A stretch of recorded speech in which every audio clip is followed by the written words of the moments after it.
शाश्वती एजुकेशन आपका हार्दिक स्वागत करता है।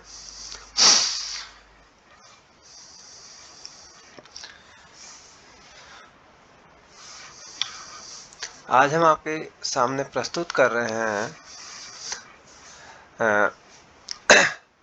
लैब असिस्टेंट एग्जाम के लिए बेसिक फिजिक्स, जिसका आज का हमारा टॉपिक है डायनेमिक्स ऑफ फ्रिजिड बॉडी, दृढ़पिंड गति की।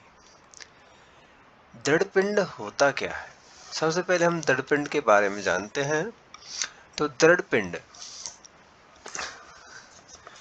जिसे हम रिजिड बॉडी कहते हैं, तो दृढ़पिंड एक ऐसी वस्तु होती है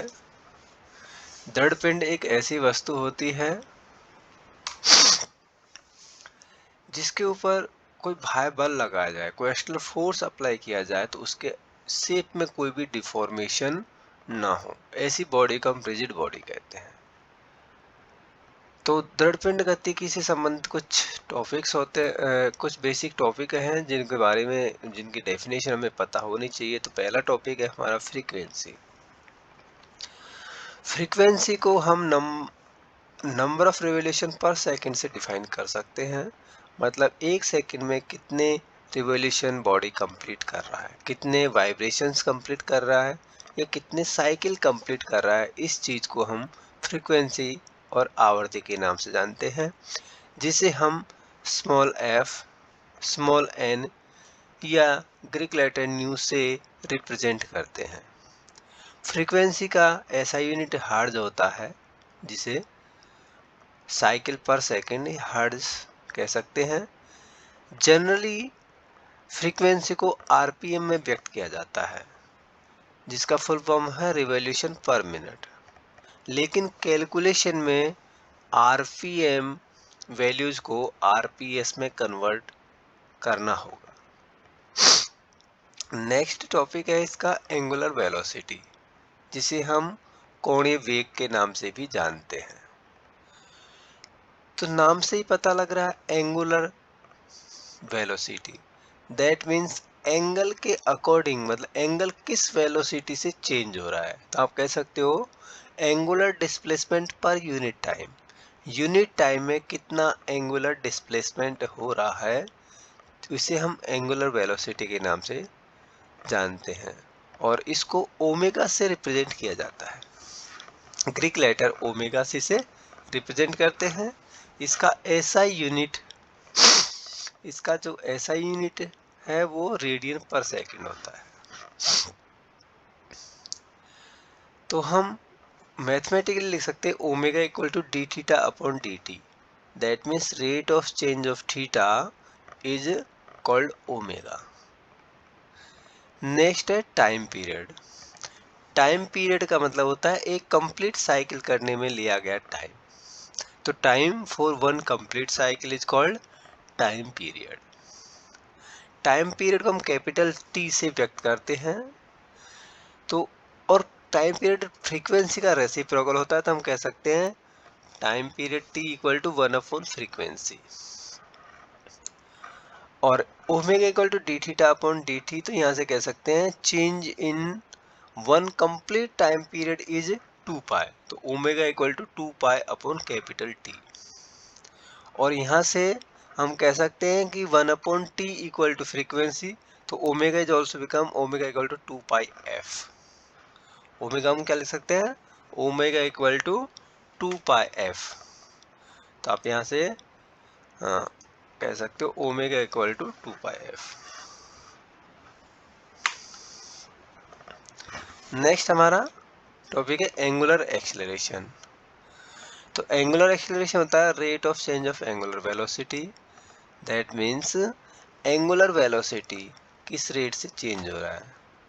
जो हमारा एंगुलर वेलोसिटी है वो किस रेट से, ये जो एंगुलर वेलोसिटी है वो किस रेट से चेंज हो रहा है इस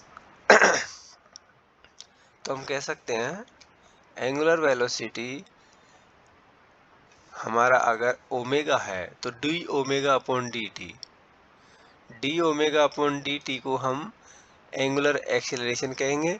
और ओमेगा डी ओमेगा होता है change in angular velocity, that is omega 2 minus omega 1 upon T2 minus T1। SI unit of angular acceleration is radian per second square. Okay, next हमारा टॉपिक है इक्वेशंस ऑफ मोशन। तो हम जानते हैं कि rigid body dynamics के अंदर जो रिजिड बॉडी है वो दो टाइप की मोशन करती है, एक लीनियर मोशन और दूसरा रोटेशनल मोशन। लीनियर मोशन में आपका जो वेलोसिटी फर्स्ट इक्वेशन होता है, velocity at any time t is given by v equal to u plus a t, जहाँ v इन फाइनल वेलोसिटी है, u इनिशियल वेलोसिटी है, a एक्सीलरेशन है और t time duration. The corresponding equation in rotational motion is given by omega equal to omega not plus alpha t, where omega is final angular velocity, omega naught initial angular velocity, alpha is angular acceleration and t is time. Similarly, Sankey equation in linear motion is given by s equal to ut plus half at square, where s is linear displacement, u same as initial velocity, t is time and a is acceleration.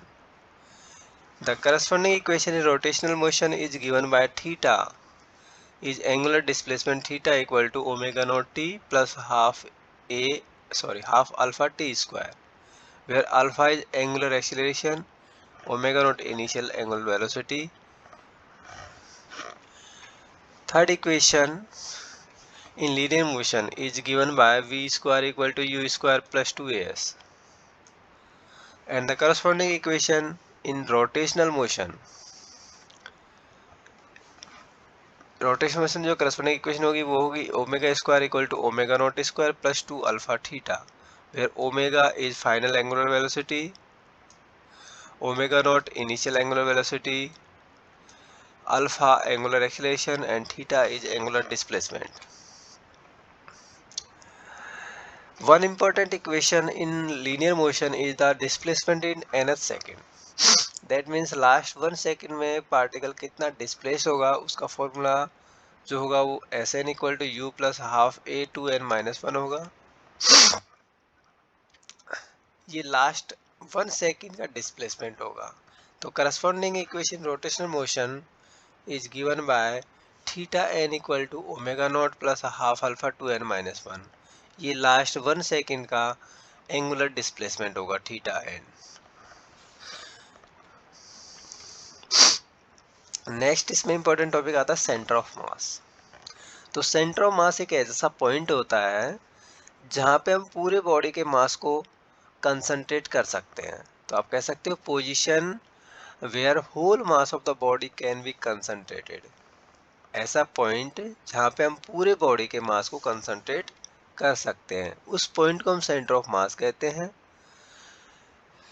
तो किसी भी position को represent करने के लिए हम coordinate की help लेते हैं. तो 3D कोऑर्डिनेट सिस्टम में जो भी पॉइंट होगा उसके एक्स कोऑर्डिनेट, वाई कोऑर्डिनेट और जेड कोऑर्डिनेट होंगे. तो यहाँ पे मास डिस्ट्रीब्यूशन दो टाइप का होता है. एक डिस्क्रीट मास डिस्ट्रीब्यूशन, एक होता है डिस्क्रीट मास डिस्ट्रीब्यूशन जिसमें बॉडी अलग अलग, जैसे ये बॉडी है तो इसमें यहाँ पे एक मास m1 होगा, यहाँ दूसरा मास m2 होगा, यहाँ तीसरा मास m3 होगा. इस तरह से बहुत सारे मास पॉइंट मास इसमें यूज होंगे. तो इस तरह के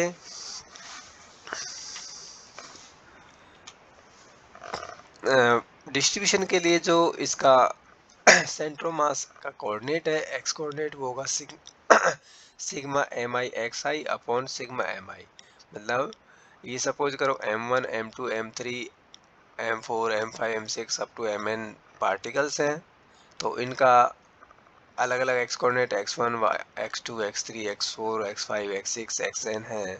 तो हम क्या करेंगे, x का जो सेंटर ऑफ रिजल्टेंट पार्टिकल का जो सेंटर ऑफ मास होगा उसका x कोऑर्डिनेट जो वैल्यू होगी वो होगी summation of m1 x1 plus m2 x2 plus m3 x3 dot dot dot mn xn upon summation of m1 m2 plus dot dot and so on. Similarly, y coordinate is given by ycm equal to summation of mi upon summation of mi, and z coordinate is given by zcm equal to summation of mi zi upon summation mi। तो इस तरह से हम centre of mass के तीनों coordinate x, y और z coordinate पता लगा सकते हैं। सिमिलरली अगर हमारा जो मास डिस्ट्रीब्यूशन है वो कंटिन्यूस मास डिस्ट्रीब्यूशन है, ठीक है, तो इसके लिए हम क्या करेंगे, एक डीएम मास कंसिडर करेंगे। डीएम मास कंसिडर करेंगे जिसका कोऑर्डिनेट x वैल्यू x रहेगा, y वैल्यू y रहेगा, तो हम कह सकते हैं एक डीएम मास है जिसका कोऑर्डिनेट x, y, z है। तो उसका सेंटर ऑफ मास बॉडी का ज्ञात करने के लिए हम इंटीग्रेशन की हेल्प लेंगे।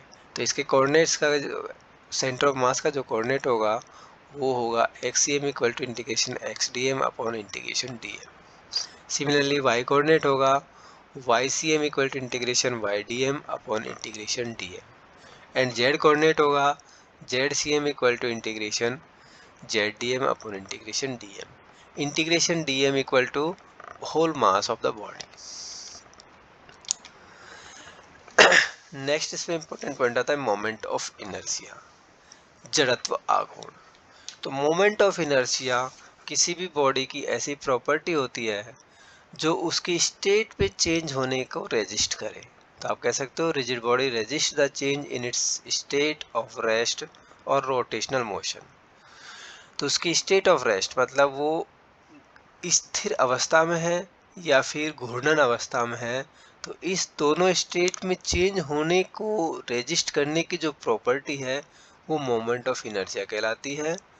और इस एबिलिटी का, रेजिस्टेंस की एबिलिटी का जो मेजरमेंट है उसे हम मोमेंट ऑफ इनर्शिया आई से रिप्रेजेंट करते हैं। तो आप कह सकते हो the measurement of their ability to resist the change in their state of rotational motion is called moment of inertia. For a point mass distribution, तो किसी भी, सपोज करो यहाँ पे हमें मास दिया हुआ है जिसका मास स्मॉल m है और वो एक स्मॉल r रेडियस के पाथ में इस एक्सिस के अबाउट रोटेट कर रहा है। तो इसका जो मोमेंट ऑफ इनर्शिया होगा वो I इक्वल टू mr² होगा, ठीक है। तो यहाँ पे आप देख रहे हो जो I है मोमेंट ऑफ इनर्शिया वो मास के डायरेक्टली प्रोपोर्शनल है और डिस्टेंस के स्क्वायर के प्रोपोर्शनल है। तो यहाँ से अगर मास बढ़ेगा तो मोमेंट ऑफ इनर्शिया बढ़ेगा और ये डिस्टेंस बढ़ेगा तो भी मोमेंट ऑफ इनर्शिया बढ़ेगा। तो हम कह सकते हो कि मोमेंट ऑफ इनर्शिया है हमेशा किसी भी एक्सिस ऑफ रोटेशन के अबाउट मेजर किया जाता है, ठीक है। तो रोड अगर जैसे ही एक्सिस चेंज करेंगे तो मोमेंट ऑफ इनर्शिया चेंज होगा और इसे हम कैपिटल I से रिप्रेजेंट करते हैं। और यहाँ से हम देख रहे हैं कि जो मोमेंट ऑफ इनर्शिया है बॉडी के मास डिस्ट्रीब्यूशन के ऊपर डिपेंड करता है कि बॉडी का मास डिस्ट्रीब्यूशन कैसे है। अगर मास बॉडी से ज़्यादा दूर है तो मोमेंट ऑफ इनर्शिया ज़्यादा होगा, मास बॉडी के पास में है तो मोमेंट ऑफ इनर्शिया कम होगा। तो मोमेंट ऑफ इनर्शिया कैलकुलेट करने के लिए हम दो थ्योरम्स यूज़ करते हैं। वो तो इनमें पहली थ्योरम है परपेंडिकुलर एक्सिस थ्योरम जो किसी लेमिनेट बॉडीज़ के लिए काम में ली जाती है, और सेकंड थ्योरम है पैरेलल एक्सिस थ्योरम। तो परपेंडिकुलर एक्सिस थ्योरम क्या कहती है? परपेंडिकुलर एक्सिस थ्योरम कहती है कि अगर हमारे बॉडी लेमिनार है, ठीक है, मतलब समतल में है, तो किसी भी लेमिनार बॉडी के लिए अगर एक एक्स एक्सिस और एक वाई एक्सिस, दोनों एक्सिस अगर हम लेंगे जो दोनों परपेंडिकुलर हैं, तो इनके जो कटान बिंदु से गुजरने वाली थर्ड एक्सिस जो इनके परपेंडिकुलर है वो जेड एक्सिस होगी। तो आप कह सकते हो अगर ये एक्स एक्सिस है, ये वाई एक्सिस है, तो ये जेड एक्सिस होगी। तो इस जेड एक्सिस से के about moment of inertia I Z का वैल्यू आई एक्स एक्स प्लस आई वाई वाई के बराबर होगा, ठीक है। और अगर बॉडी एक्स वाई प्लेन में सिमेट्रिक है तो हम कह सकते हो आई एक्स एक्स और आई वाई वाई भी दोनों इक्वल होंगे। तो यहाँ से हम I Z Z, I x x और आई वाई वाई में रिलेशन फाइंड आउट कर सकते हैं ये परपेंडिकुलर एक्सिस थ्योरम का स्टेटमेंट है। और ये ध्यान रखना है, ये स्टेटमेंट सिर्फ लेमिनार बॉडीज के लिए एप्लीकेबल होती है जिसमें एक्स एक्सिस और वाई एक्सिस दोनों कनकरेंट हैं और जेड एक्सिस उनके कनकरेंसी पॉइंट से पास होने वाली एक्स वाई प्लेन की परपेंडिकुलर एक्सिस है। इसी तरह से पैरेलल एक्सिस थ्योरम में एक स्टेटमेंट देती है कि अगर कोई बॉडी जिसका moment of inertia centre of mass के अबाउट हमें पता है और उस सेंटर ऑफ मास से पास होने वाली एक्सिस से डी डिस्टेंस पे कोई दूसरा एक्सिस जा रहा है, सपोज करो ये एक बॉडी है और ये इसका सेंटर ऑफ मास है, तो इस सेंटर ऑफ मास से पास होने वाली ये एक्सिस है, इस एक्सिस से एक डी डिस्टेंस दूर एक दूसरा एक्सिस है, डी डिस्टेंस दूर एक दूसरा एक्सिस है जिसके अबाउट आपका बॉडी रोटेट हो रहा है। ठीक है, तो इस एक्सिस के about moment of inertia I parallel equal to I c m plus m d square होगा, जहाँ पे एम इस पूरे बॉडी का मास होगा। Thank you. तो मैं आशा करता हूँ ये वीडियो आपको पसंद आया होगा, तो इस वीडियो को लाइक और सब्सक्राइब करें हमारे चैनल को। आपके जो भी कमेंट्स हों ज़रूर करें और वीडियो को ज़्यादा से ज़्यादा लोगों में शेयर करें। धन्यवाद।